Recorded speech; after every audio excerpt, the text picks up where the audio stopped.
Meow meow. Come say hi. Show us the queen. She's a beautiful, beautiful cat. Beautiful, fluffy, Happy. fluffy. Oh, she's happy too. Look at those eyes blinking slowly. Yeah.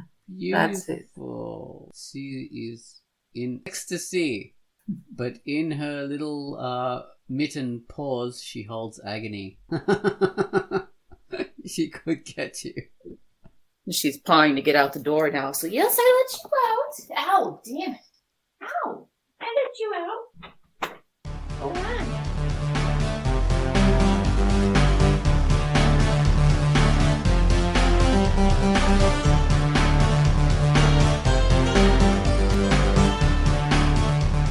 Hello and welcome to the QUACKCAST. This is the Drunk Duck QUACKCAST number 577, and with me is Pitface and Tanserine. Hello. Hello. Hello.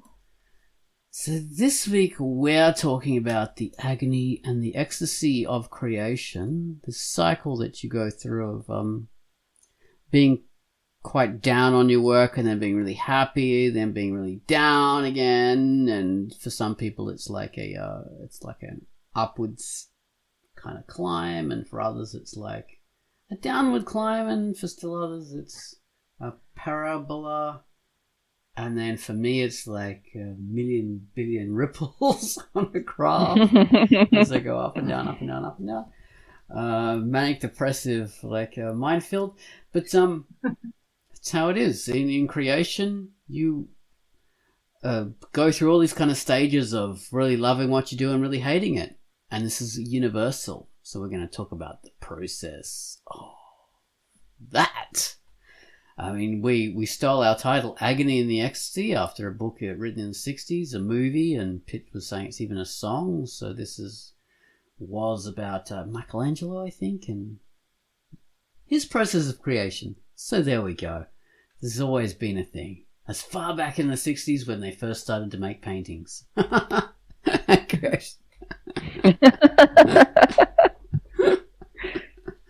Alright, so before we get into that, we have to do the feature. So here we go. Here's Ozone Ocean, that's me, with the feature. Hello, I'm Ozone Ocean, and my feature for the week was The New Butler. A young fellow full of promise and vim shows up at the front door of a mansion hoping to find a position as the butler of the house. To his surprise, the mistress accepts him on the spot, and thus begins his first day of work. It does not go as smoothly as the hiring process, however. This fellow is singularly unsuited for any position at all, let alone that of a butler. The chaos that ensues might not be all his fault, but it certainly is amusing to watch. The art is all black and white, gestural line art, full of energy and spontaneity. The story is simple and sparing, a physical slapstick comedy mainly told through imagery and text. It has a really kind of gestury style that's full of energy and life, and just something that's dashed off very quickly. That's what it seems. So when you're looking at it, you think, oh, this thing is captured in the middle of motion. So that's the kind of energy that it transfers to you. The sketchy, full of life. And it looks really fun and cool. So yeah, I hope you like the look of The New Butler. The chapter has grown to quite a few pages, and I think it's taking a short hiatus while the next chapter is written and produced. So you get to see a full little encapsulated story that's mostly visual with minimal text, and you can easily work out what's going on because of the frenetic action on the screen. So I hope you enjoy The New Butler. It's the comic by Tenza1, and it's rated T for teen. And that was the featured comic. Okay, so after the feature we have the featured music. Gummels has given us theme to Lord of the Seasons. This is a requiem for a lost empire. Mournful cello builds a soaring subterranean tomb that we as listeners observe as the music leads us inexorably on through the twisting caverns and galleries. We feel uneasy and uncomfortable, as if the spirits of this lost place are restless and hateful. Throughout all there is an impending sense of dread. So, take it away, Gumwallis, with the theme to Lord of the Seasons.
That was the theme to Lord of the Seasons, which is a good little comic by Armando B, rated M, so have a look and see what that comic is all about and whether it matches up to the lovely theme that Gumwallis has given us for today. So, now, back to the QUACKCAST. And that was the featured music. Thank you very much for that, Gumwallis.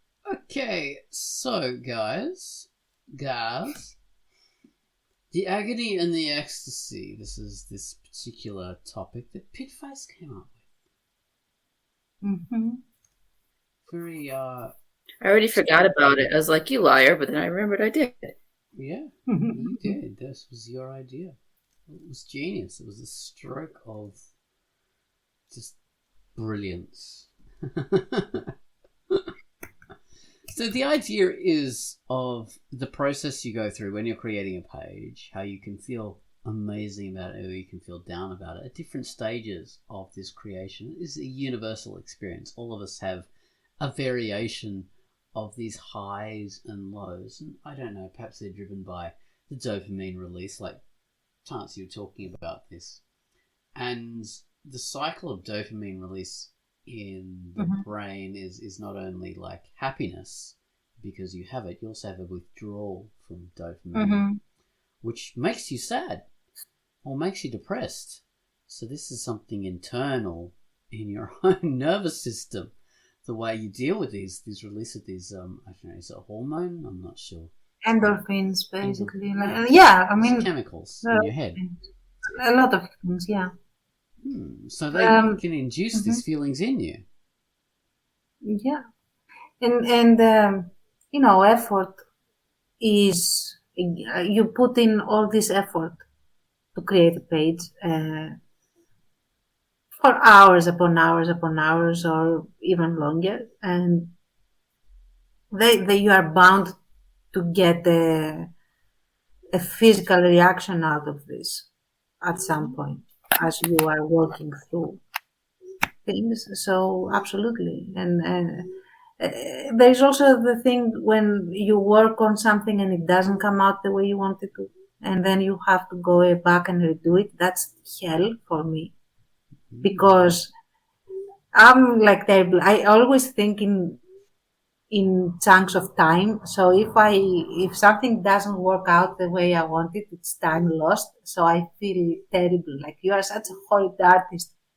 Like if you knew your stuff better, you wouldn't, have lost all this time now redoing everything. It's yeah, that's how I talk to myself. It's like That's a interesting. That really relation. ties in with what you were saying in the video when you I sort of related your stuff more the way a person thinks about work when they're in an office, because you're working to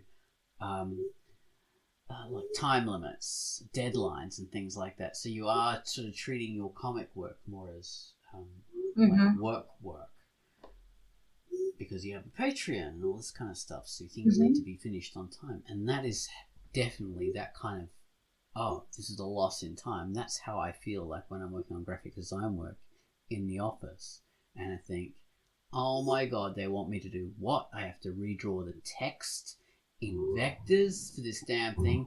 That is going to take 40 minutes. Or that's going to take this particular time. And when I've done it, and then this freaking idiot sends through the proper artwork with the text already in curves, and I think, I just spent 40 freaking minutes doing this, and you've sent me the proper artwork. Oh my god. I hate you right now, that sort of thing. I know, I relate a lot. And I basically have to treat comic making as yet another job, because that's the only way I know how to be reliable and consistent. And I really want to be, because that's how I show appreciation to my patrons, I guess. And like, and even so, like I still, there are, especially currently, there are so few hours in the day. It's like it's. I have to think, even if I didn't have patrons, I would still need to think of it in terms of time, because the time I afford the comic is time I cannot afford to do other things that I need to do. So, yeah, this is my life now. It's blocks of time. Yeah, I have this with the damn the things I have to do for the duck. So there's like the QUACKCAST that has to be edited. So that's a huge block of time, and then I have to create an article for that. Then I have to do a featured comic for the Wednesday every second week. There's a huge block of time, and then I have to do the frickin' article for the fashion spotlight. And that's a huge block of time, because I have to go through every single page of a comic in order to find all the images and then mix the images together in the right ways, and then I have to come up with a text to tie everything. Oh my god. And it's time. It eats up the time. So there's only like 2 days where I can do comic work. And yeah, so that's the thing. But I just wanted to remark on like the dopamine hits is actually doing a comic page can be so pleasurable that you actually want to do the page just to have that pleasure of doing the page. So the creation is enjoyable. Like it's physically an enjoyable experience. Yes. Like when you feel the line work just coming together exactly as you want it. Yeah. That is, that's an orgasm, right? Yeah, it is. I would say it's like, oh my god, it's happening. Like somehow it has happened as I want it to happen. Yeah. It's like this sort of thing. It is. So, yeah. It's so enjoyable, and you can have this feeling of, I just want to get back. Like you have to like go out to work or something. You have to do something else, and you just be thinking in the back of your head, I want to get back to that page. That was so freaking awesome. I want to keep on working. This is so fun. It's enjoyable. I want to keep doing that. So that is such a pleasurable experience and such a positive kind of drive that makes you want to keep working.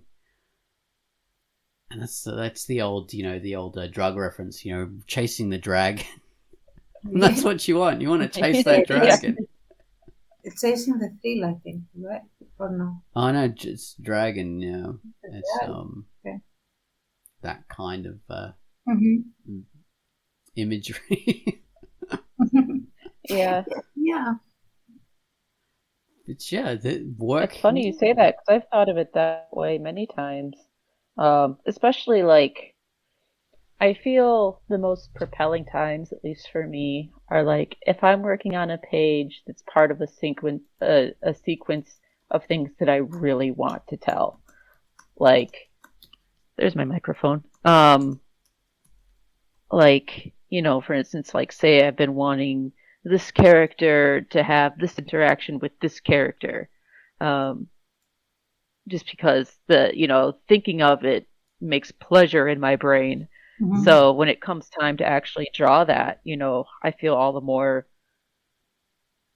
pumped up just to like kind of get it down and on there. And I find with pages like that, um, there is more of a pressure to make it look just like how you want it to look then. So it's kind of tempered with like, oh, I'm excited. This thing is finally going to happen, and then before you know it, like, for whatever reason, you're struggling to get this gesture just how you want it, and it stops you, and you're kind of pinpointing your focus a little too much. And I think that is a big factor for what creates kind of wells or pitfalls in being excited about artwork. Those troughs in between the Yeah. eyes. I remember experiencing that really vividly when I was drawing the train scene in Without Moonlight, which was a scene I was looking forward to drawing like for years. Like it was like, I'm gonna have this train scene and it's gonna be awesome and it's going to be claustrophobic and everything is going to be chaotic and blah blah, that sort of thing. And when the time came to draw it, I was super excited. And then I started drawing it. And everything looked terrible. I freaking hated it. And I remember feeling horrible. Like this was one of my biggest lows while I was drawing. That happens. I can totally relate to that. I remember those sort of feelings from creation. Yeah. Because you look forward to it so much, and then when it's like it falls so below your expectations of what you wanted, like even though another person looking at it would go, "Yep, that's great, that's fine," but it's your expectations, and it's not there, and it just puts you so far down because of it. Yeah. Yeah. Oh, my God. And I have tried to protect myself ever since from this in the sense that I try not to look forward to anything. Which of course is not very possible, but still, I mean, I look forward to drawing it, but I try not to picture it until the time comes to draw the page. Yeah, that makes sense. Yeah. Well, like with stuff like that, have you, and maybe you have, and I just need to shut my mouth, but like, have you tried when you get to those really exciting scenes that may be a little bit more complicated? Excuse me. Do you ever kind of just stop beforehand and try to get down a few thumbnails? Because things like that will help you kind of anticipate problems that you might have with it before time. Yeah, no, because I'm a terrible person. It doesn't mean Jesus Christ. No, I don't mean it that way. I mean, okay. I was translating from Greek. It means like I'm completely unskilled. Oh, gotcha. That's what I was trying to say. Sorry. Gotcha. Yeah, what has happened was like in essence it happened that way because in trying to set up the page as I wanted, it didn't happen as I wanted, so I had to redo it, and then so I got I got different quote unquote trial panels to see how to set up the page the way I wanted it to, and so that could qualify a little bit like a preparation, like stopping and preparing. But again, because I have this very restrictive time frames I don't really have. I don't feel, and I don't think I don't really have it. It's just that because I don't know how to do it, like as part of my work process, like I feel that I don't have the time to sit and draw extra, which is wrong. But Yeah. see, yeah. Because I mean, think about, I know it's all a mental thing, right? Like, Mhm. it's hard to talk to that part of yourself and make it see reason, right? So maybe, I don't know if it works for you, but try telling that part of yourself, like, hey, if we practice drawing this layout or whatever beforehand, that will actually save us time in the future from spinning around in circles and having to start shit over and over again. Yeah, yeah, yeah. That's a So good it will save you time. argument. Yeah, that's a good argument. So I will actually try that, to be honest, because now Yeah. I am coming at this final sequence that needs a lot of mapping. So Yeah. yeah, It's yeah, a torturous It's also process. good for like I'll go on, it's good for also like tempering, not squashing, but like uh, uh using that excitement in a more productive way, or more focused way, I guess, because if you draw out a scene in thumbs, especially a scene that you're really excited about, that will also kind of be a bucket to where you can. I don't know why my imagery is always gross. This is just me. It's why I made putrid meat. But like, it'll give you a bucket to which you can puke your enthusiasm into, right? yeah. So, No, I get what you mean.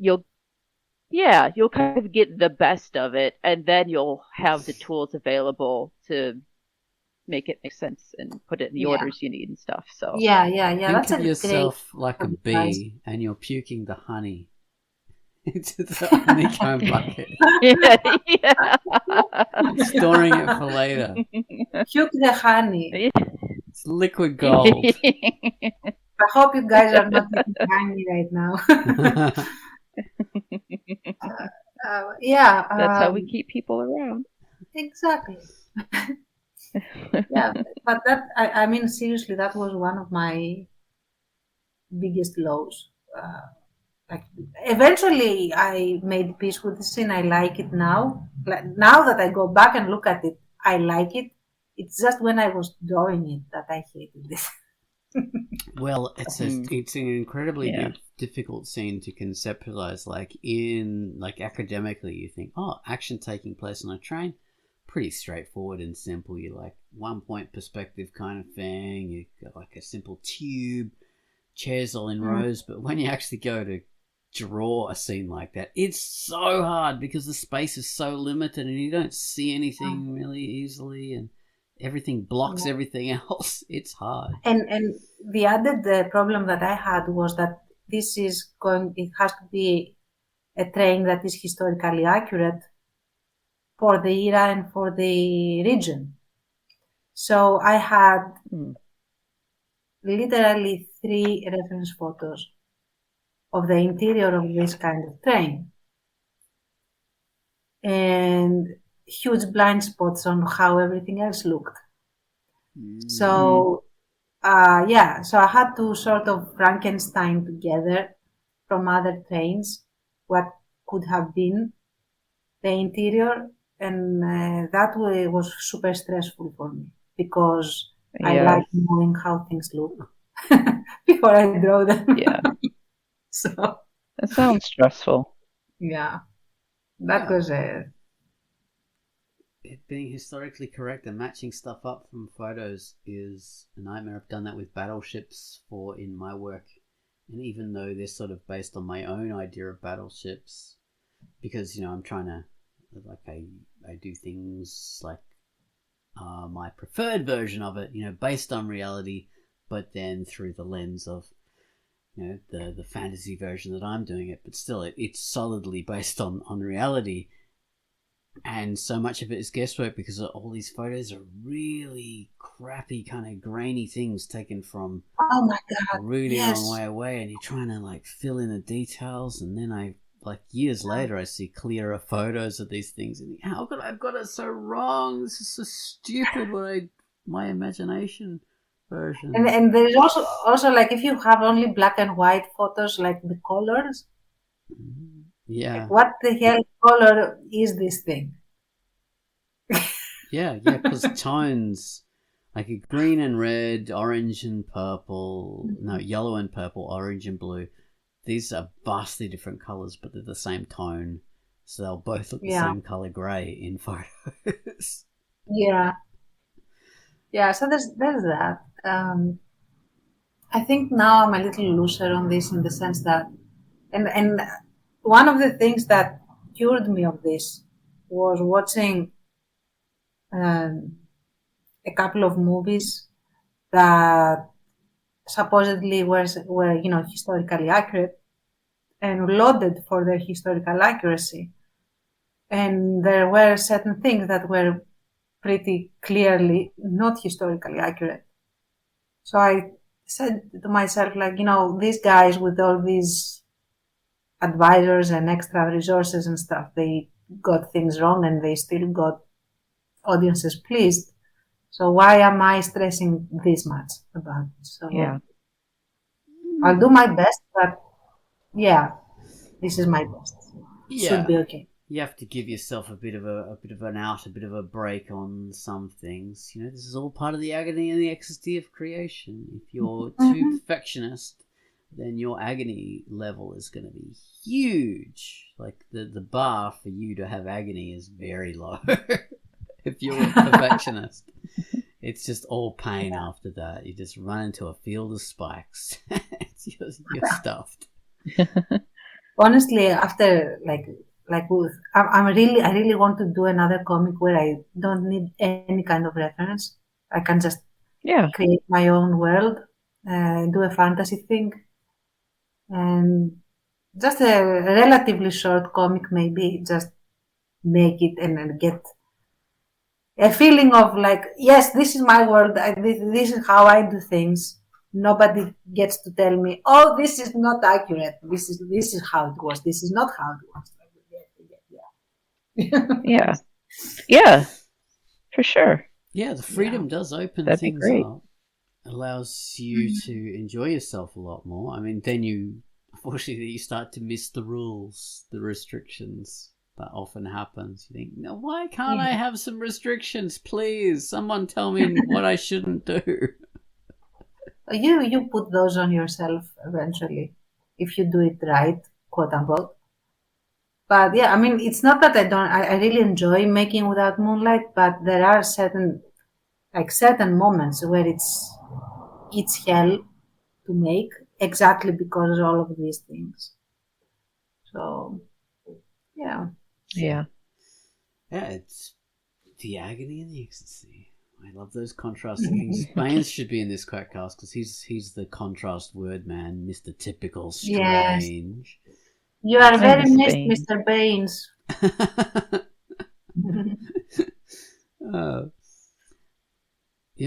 I definitely suffer through all these kind of things in Bottom's Waitress, Pinky TA. Pinky TA, especially because the pages take me so long to do. Because I'm trying to beat myself for the last pages that I've done, but not just the last page, but the entire catalogue of the legacy pages that I've been making for years and years and years, and I'm trying to top myself with what I've done before. And that involves a lot of agony in the ecstasy, especially because it takes me so long to do these pages. So my art style changes while I'm doing the page, and I'm thinking, I'd like to do this a bit more Art Nouveau. I want to do this a bit more Art Deco. Oh, I want to do this painterly. I want to do this like Claire, with the lines, clear lines like Tintin. Hergé, that kind of stuff. Yeah. Like ultra detailed. No, I don't want to be ultra detailed. I want no lines in this page. I want Frank Frazetta this whole thing. No Musha. This is what heavy metal. So because it takes me so long, I'm going through that kind of process as well. Mm-hmm. Whereas in Bottomless Waitress, it's a lot quicker. It's stark line art, cell shading for the pages. This is the style that I've just fallen into for the work. I've done some experimenting, but this is mainly what I'm doing. Collier line work, so there's a lot less of that kind of second guessing myself and redoing stuff. But I still do second guess stuff because then I look at past pages and think, oh god, it's too cartoony. I've just done it too stylized. I need to get back to more reality. I need to look at life drawing. I need to look at like real people in order to get things right. So I've got Agony in the Ecstasy just because of simple technical stuff. In like what you were talking about, Tance, rather than just my perception and, you know, my internal feelings about how I think it looks. It's just that I think this looks wrong. I want to change it. I want to be more realistic. Or no, I want to be more cartoony. So I'm going through that kind of process. Do you ever have that, like a changing art style, or just you're happy with the art style you've got? I only have one art style. Like I am incapable of creating it in any other way. So that front is covered. I have no problems with that. I have noticed your art style has changed over the years. Your line work has gotten thinner. It's not as heavy as it used to be, and your work is a lot more realistic, in a stylized realism than it has ever been before. Your expressions are more real, like it's more relatable. It looks like real people interacting, and you look at a character's expression and think, yeah, that's how I would react. That is how I would expect that character would react if I was watching a movie. Yeah. So. Oh my god, that makes me so good. This is now I'm getting my attention shot right now. I actually am going for this. I want the expression to be just right, because I feel that there are so many emotions that these people would not express. So you would need to have really subtle expressions that do express what they are feeling, and they wouldn't be, vocalizing very much. So I guess that's why. And I also really like detailed hands so much. It's like I get a kick out of drawing detailed hands. I really like detailed hands. Have I said anything about detailed hands? They are a tricky thing to draw, hands. Now, this is something tricky I was just thinking of. I will often watch movies and TV series, a whole TV series, when I'm drawing a page, a single page. So the emotional state that I go through when I'm watching a show is tied to the emotional state that I'm going through when I'm actually doing the drawing.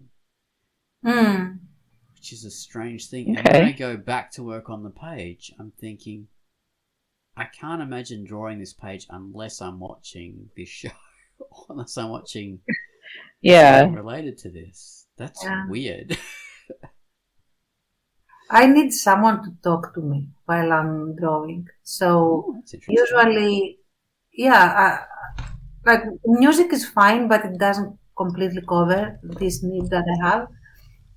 So I get to listen to these podcasts or YouTube videos about either true crime or like deep dives in certain issues, things like this.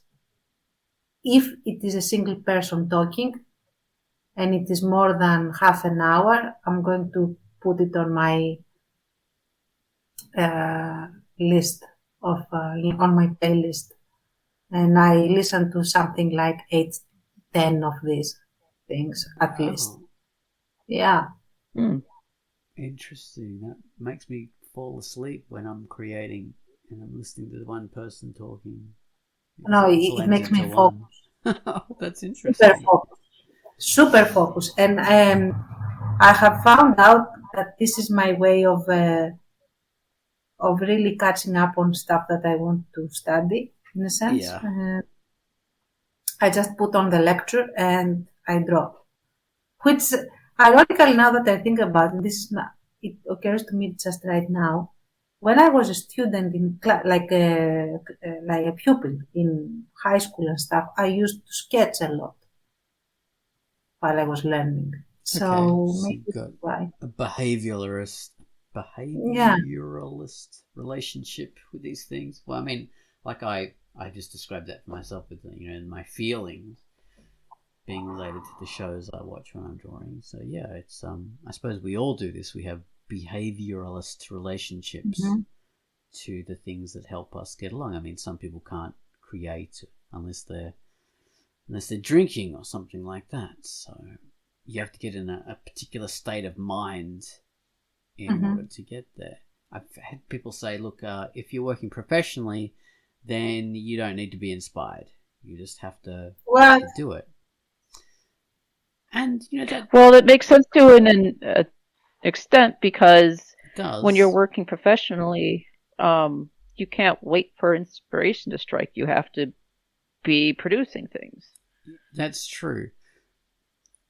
But there are limitations to that. Say, like, if I'm doing my graphic design work, I don't wait for inspiration, but I have to be in a comfort zone. So I have to be at my desk at work with the mouse where it should be, with the programs and the shortcuts and everything how I expect them to be on the right hard drives and stuff, or else my brain just can't focus and I can't do it. So you do have to be in a comfort zone.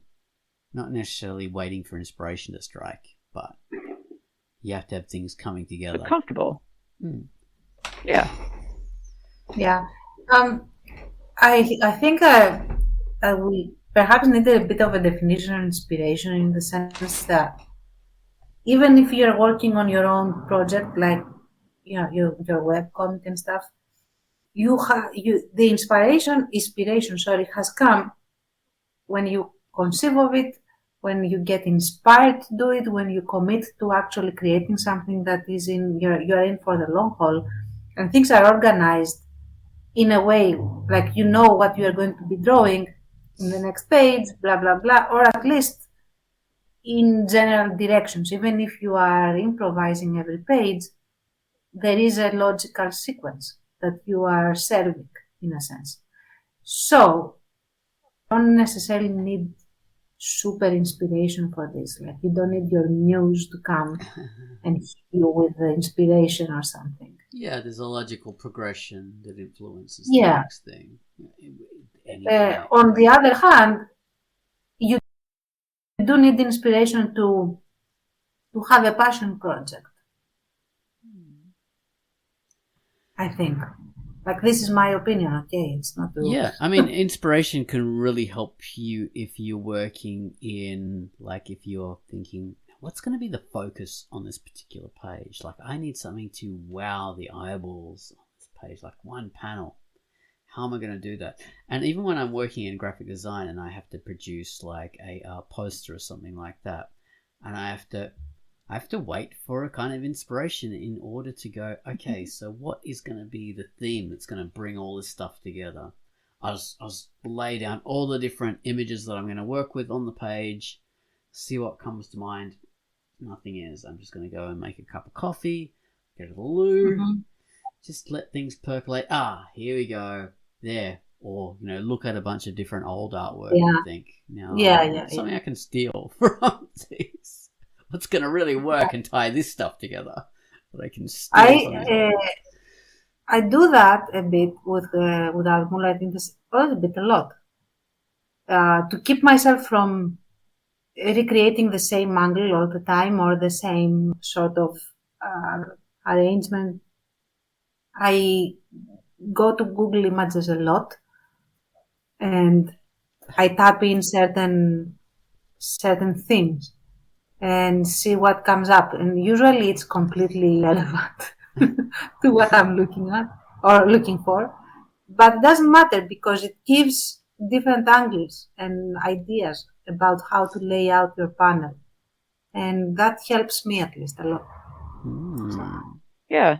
That kind of thing can be really inspirational. The type of thing that when you kind of start to dig your hands to it and understand it more, and that understanding in turn gives you the will to want to work on it, right? So I think with Mhm. inspiration, that's where the difference is. Like inspiration lies in where you have a thing to do and how much does the drive to do it weigh against uh, the obstacles in the way of doing it.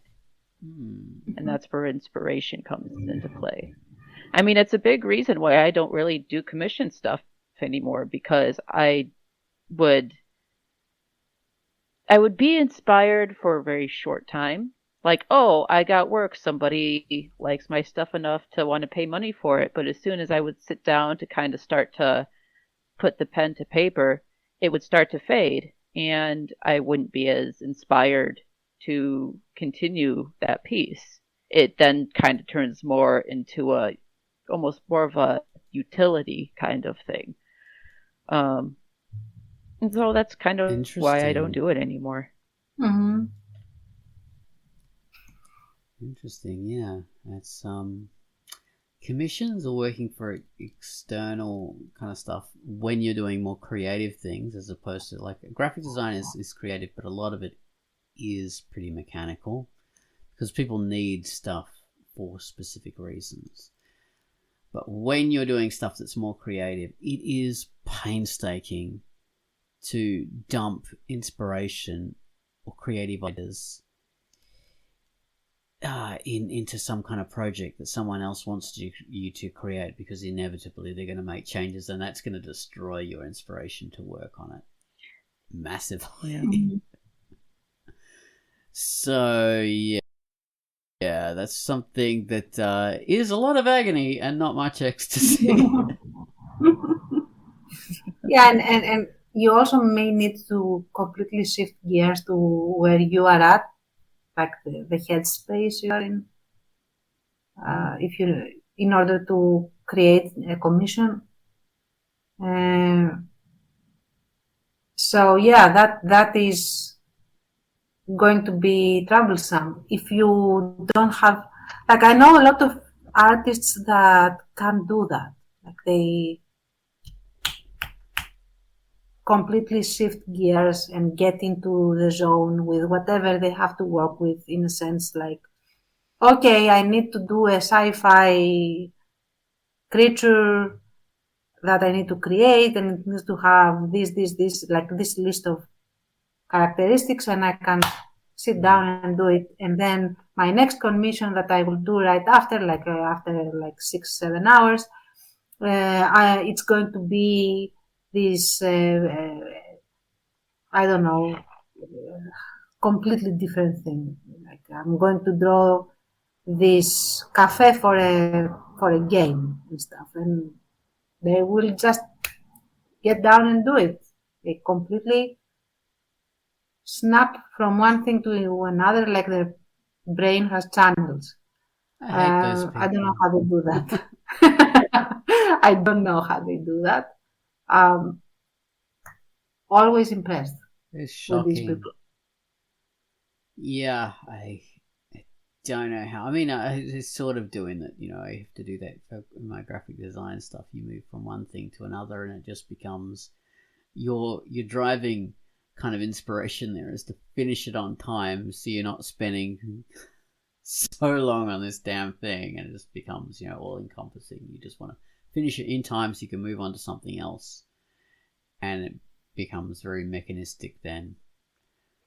But like taking it into the more creative zone of like actually drawing a cafe, that's that makes it harder. Mm-hmm. It does.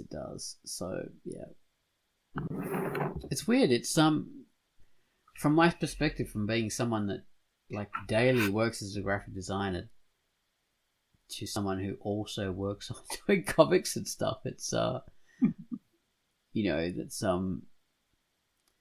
it's more creative and it's more a personal project versus the work thing. It's a very different way of thinking, and it's a very different way of working, for me anyway. Okay. It's hard to reconcile those two things. And I've never been able to do it. I've never been able to treat comic making like a job. Maybe if I was like Tance and I had set up a Patreon and there's like a real reason for doing it, I could do it. But so far, I haven't even been able to make myself do that. It's very different. Yeah. Do you find, like, say, I don't know, when I'm doing like writing work, especially for the comic page, so I'm coming up with dialogue, or I'm coming up with I'm trying to translate the script into a comic page, I just need total focus in order to do that. So I can't even have lyrics to music, let alone be watching a TV. I have to just have music without any lyrics in order to do that kind of translation of text to image, or, you know, writing dialogue, because it's just so freaking distracting to have any information, like translatable information, going into my head. Yeah. Not really. Really? Wow. Mm-hmm. Cannot concentrate when I'm doing that. No,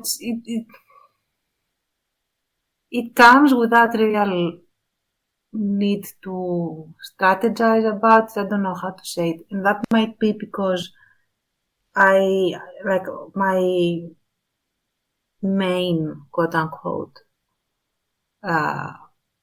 category of art is narrative. It's I'm a novelist, so words come with images anyway. Okay. I don't know if that makes sense. That makes total sense. Yeah. So the problem with me isn't to translate text to image. It's actually codify this image in a way that I can actually create. That's my issue. It's like, okay, yes, I know what I want to, I know the image, I know the impact that I want to get across, but this is my skill set. So what can I do within this? Or my zone of proximal development, if you like. Like, okay, how I can push my limit to a point, but, you know, let's be a bit pragmatic. Like, what can I do? Sense. It's like, I've only got these pieces of Lego to build this, so I'm not going to build a Star Cruiser. I'm going to build this smaller spaceship because these are the blocks I have. So exactly. Yeah, that's the kind of, you're working within the limitations. Makes sense.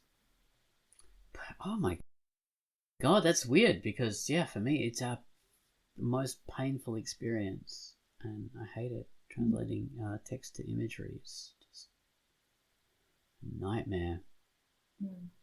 No, the moment I read the line, like I remember when you sent me a script for a page of bottomless waitress to make a guest page, I immediately had like 3 or 4 options on what I could do for these lines.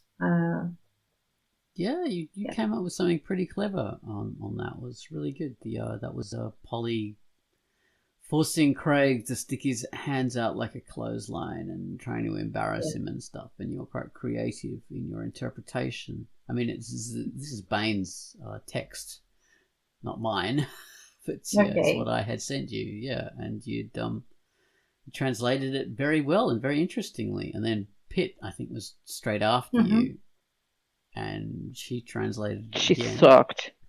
No, I hate her. It was great.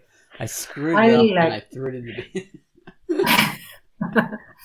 I remember that feeling very organic to work with as well, though, and I think a large part of that comes from how well that text is written, like how well it flows to create a scene. So I think a lot of that is also just thanks to Baines' skills in writing as well. He's a good writer. He actually describes the scenes, so it's really easy to draw bottomless waitresses. I mean, it's a bit limiting because he's already I mean, these days he really does think more cinematically. So he describes everything, which is like I would come up with way more kind of weird and interesting ways of creating a scene. But I mean, having him do that it takes a lot of the pain out of the work. So yeah, he's very good. It's a pleasure to work with him. He wants to be on a QUACKCAST very soon again. So Yay! Fingers Get crossed. that boy over here. We're missing our Canadian injection. We need it. We need to know about that guy, buddy. Buddy. Guy. Oh, that guy. We've got Tance. She's part Canadian, so. Yeah, but I'm like the second photo on the meme of what you order and what you get when it comes to Canadians. So. Tance was telling us that she's the Wish version of Canada. No, I'm the bots delivery version of Canada. But soon maybe I will not be. We'll see. Oh. Yeah. Oh dear. Well, we have been going on for quite a time, so we should wrap up then. The agony and the ecstasy of comic creation in general. Well, thank you very much for listening to this particular QUACKCAST, and thank you, Pitt and Tance, for being my fellow creators and discussing your process with me. Thank you too. Bye bye, people. Thank you. Bye-bye. Bye.